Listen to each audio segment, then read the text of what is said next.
હું છું માનસી સોની। બનાસકાંઠાથી સમાચાર। વડગામના કર્માવત તળાવ પ્રોજેક્ટને મંજૂરી મળી ગઈ છે।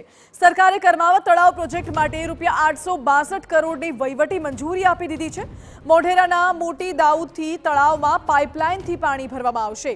માંગ સ્વીકારતા ખેડૂતોએ ફટાકડા ફોડીને ઉજવણી કરી છે અને બજેટમાં જોગવાઈ ન થતા ખેડૂતોએ આંદોલનની ચીમકી ઉચ્ચારી હતી। ખેડૂતોએ સીએમને રજૂઆત કરતા બાહેધરી પણ આપી હતી અને આખરે ખેડૂતોની માંગ હવે સ્વીકારવામાં આવી છે। ₹862 કરોડના ખર્ચે કર્માવત તળાવમાં પાણી ભરવામાં આવશે, તેનું રીડેવલપમેન્ટ કરાશે, એટલે ખાસ કરીને હવે ખેડૂતોને મોટો લાભ થવાનો છે। કર્માવત તળાવ પ્રોજેક્ટ માટે ₹862 કરોડની વહીવટી મંજૂરી મળી ચૂકી છે। મોઢેરાના મોટી દાઉદથી તળાવમાં પાઇપલાઇન નાખીને પાણી ભરવામાં આવશે। તળાવ ભરાતા મોટાભાગના તાલુકામાં પાણીનો કકળાટ હવે દૂર થઈ જશે। ખાસ કરીને જલોત્રાના ખેડૂતો તળાવ ભરવા 30 વર્ષથી માંગ કરી રહ્યા હતા અને આખરે 30 વર્ષના સંઘર્ષનો અંત આવ્યો છે।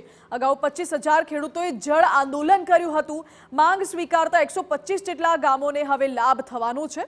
મહત્વનું છે કે ઉત્તર ગુજરાતનો એ વિસ્તાર જ્યાં વરસાદની તો ઘટ રહે છે, પરંતુ સાથે સાથે પાણીની સમસ્યા સામાન્ય બની ગઈ છે, ત્યારે ખેડૂતોને મોટા પાયે નુકસાન વેઠવવું પડતું હોય છે। પરંતુ જો આ તળાવ ભરાઈ જશે તો 125 જેટલા ગામના ખેડૂતોને મોટા પાયે લાભ થશે।